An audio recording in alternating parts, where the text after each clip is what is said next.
Good day everyone, welcome back to the channel.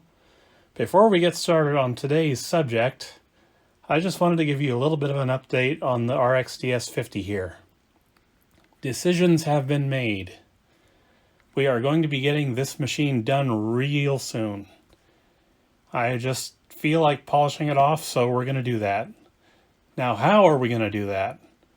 Well, I was thinking about it, and I decided that with all the work that my RX-DS20 needs, it doesn't really make sense to restore that one anymore.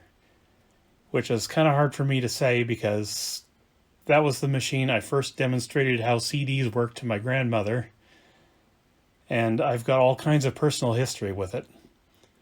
But I have the DS50 now, and it's just occurred to me that it just makes a lot more sense to use the DS20 to fully restore this thing than try and go any further with the DS20. And the reason for that is I've been inside the DS20 recently, and it appears that there has been all kinds of liquid spilled inside the cassette mechanism. So it no longer makes any sense to try and restore it. So what we are going to do is I'm going to modify the power supply of this guy with the DS20s, and we'll make it compatible with line voltage. And I've got a gear coming, an idler gear, brand new, 3D printed for the cassette. I've already got the other belt it needs. Then we're going to get up here and lubricate the CD mechanism. And then this thing will be fully operational, 100%. And it will take over from the DS20 pretty much. And yeah, we're even going to replace the speakers with the ones in the DS20, so that'll be done too. Now, I've even got the remote coming for this. And this is where I admit my lunacy, because in order to get the remote for this, I had to go back to Joust. So I won an auction there for a remote for about 12 bucks. So I've got a remote. It's sitting in Japan waiting to be shipped. But that's not all that's waiting to be shipped. Me being the lunatic I am, I did it again. I bought another Panasonic boombox from Japan. Another model we can't get here, the RX-DS20. And I cannot wait to see that one. But for now, let me just switch over to the stuff we're here to look at instead of this thing. Back in a second. Okay, here we go. The subject for this video is this guy on top right here. This is a Silver SR5000. It's a boombox made around 82, 83-ish, I would say. But below it we have my very first boombox ever, Pulser CC4000. And I'm sure you can all guess that these two have something in common right away because they look almost identical. But I am about to blow your mind, folks. You may not have heard of Pulsar, and you may not have heard of Silver, but you have heard of this company that built both of these. And you are not going to believe this. So,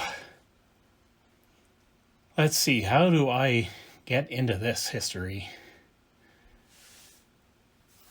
Well,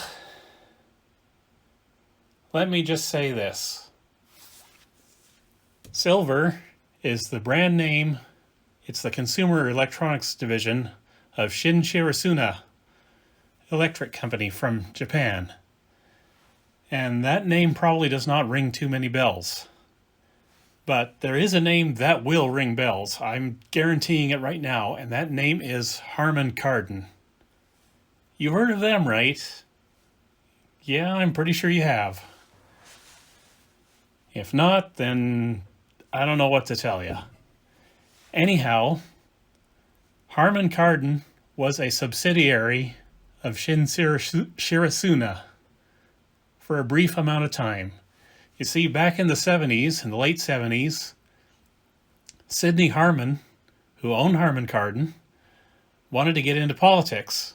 And of course, you can't do that with financial outside interests. So he sold Harman Kardon. He sold it to a company called Beatrice Foods, believe it or don't. I don't know what they were thinking in this deal, but yeah. Beatrice Foods bought Harman Kardon from Sidney Harman. But that's not where the story gets weird. Well, actually, it kind of is, but anyway, Beatrice Foods decided they didn't want anything to do with consumer electronics. So they sold the consumer electronics part of it to Shin-Shirasuna. So that's how we came to be with both this Silver deck, this Pulser deck, and Harman Kardon high-end electronics. But yeah, I couldn't believe it myself when I found that out. But yeah, you could get Shin-Shirasuna decks or boomboxes under the Silver brand name. You could get them in Pulser, and you can get them in Montgomery Wards, or you can get them in Harman Kardon. I've seen all of those brands with Shin-Shirasuna products. So yeah, that's what makes these two units special. They're both basically sisters of Harman Kardon. Even though this one was maybe about $140 new, and I don't know what this one was new. But there's one thing I want to clear up. On the boombox forums one time, I saw a suggestion that these two were the same model number, and that is not quite correct. This is the SR5000, but this down here is a relabeled SR4400. Just to give you some of the differences here. Over here we've got metal tape selection here. And we've got some other gadgets here. I don't know exactly what they do. And we can select chromium dioxide tape or normal tape. But down here, this has none of that. It's got the blank spaces inside to add those switches, but they're not physically present. And the power button on the Silver deck is way up here in the corner. On the Pulsar, it's way down here in this corner. So yeah, not the same deck, even though they look the same. Or very much the same. Now, what am I going to do with this guy on top? Well, let's pull it off there. And we'll take a little look. According to the eBay auction listing, the tape deck is no good on this unit. And I'm betting they have the exact same transports, so hopefully it won't be too hard to service. However, because I know my Pulsar deck very well, it's going to be hard to service.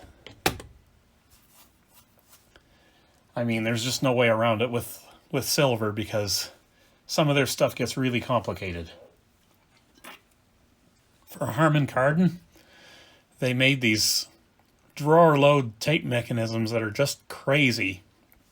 They're full of belts and other little parts, and you can't find service data for any of this, so we'll see just how this goes. Now, let me spin this around here. One thing I was very pleased to find out is that this actually takes dual voltages. It either runs at 110 or 115 volts or 230 volts for Europe, which I'm extremely grateful for because this came from Europe. From the Czech Republic, I do believe. And the way you switch the voltage over, let me see if I can zoom you in here. The way you switch the voltages is you take this little plate off and you move it over. Or you flip it around and move it over. Something like that. Right now I've got it set to 110 to 127, so it should be fine to run off our power right now. At least that's my hope. I have not tried to power this on yet, so yeah, whether it works or not, we're going to find out together. But allegedly the cassette tape deck does not play. Anyhow, there are some other differences between the two on the back panel. I'll just put my Pulser up there. You'll notice that the Pulser has auxiliary inputs and tape outputs up here, but the Silver deck has a DIN connector, and that's a European thing. I don't know the exact pin out of that, but it would be not too hard to find out, but I don't plan on using that ever, so not going to worry about that. Anyhow, we'll just go back to this guy for a second here. I cannot begin to tell you the amount of history I have with this unit.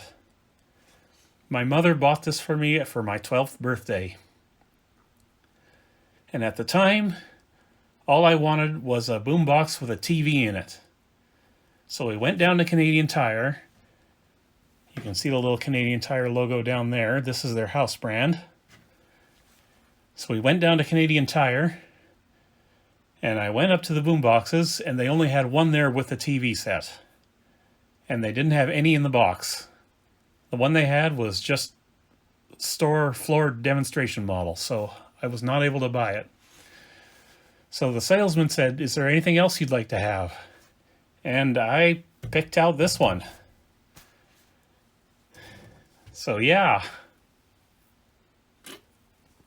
we went home with this one, and I proceeded to discover all of the music I thought was most important on this very boombox here. Michael Jackson, Billy Joel, Prince, Madonna, all of them I discovered on this. And I used it hard, and I put it away wet, and it's just been fabulous over the years. I cannot kill it. It's extremely reliable. It still works, kind of. I say kind of because guess what? The tape deck doesn't play. And I will be addressing that off camera. I won't do a separate video on this one because I'm expecting the SR5000 to be pretty much identical inside from a tape deck point of view. Anyhow, you can see the reset button on the Pulser is missing. I broke that, I think, within the first week I owned it.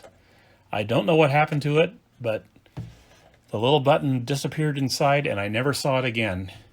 I've had it apart dozens of times and I've never found it, so it's gone for good. And I would just use this for everything. I pretended to be a radio announcer with it. I recorded countless cassette tapes full of radio announcing stuff, which is some of my crazier experiences.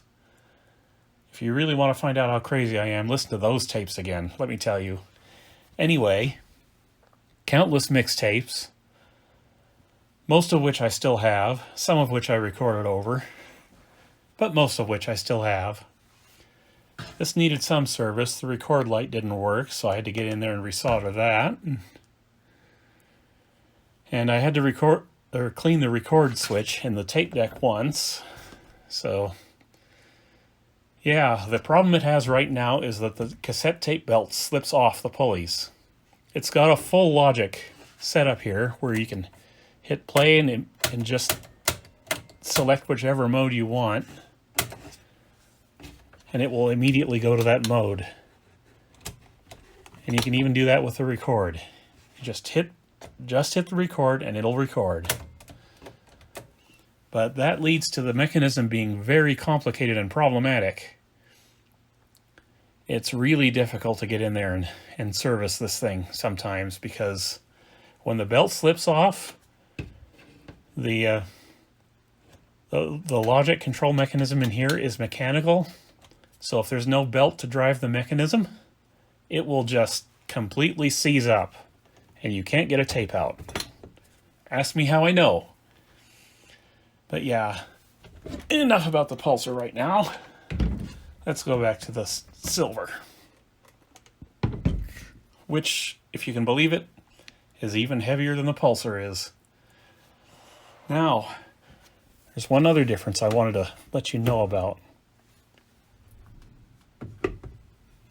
Shin-Shirasuna decided to make this even fancier than my Pulsar.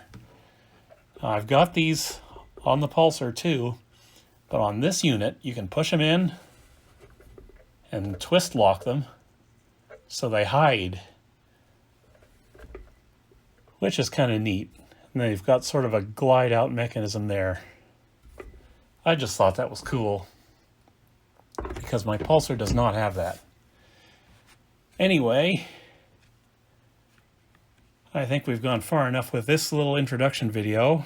I'll see you in the next one, and we'll start diagnosing and maybe fix it. We'll see what happens. Talk to you again soon.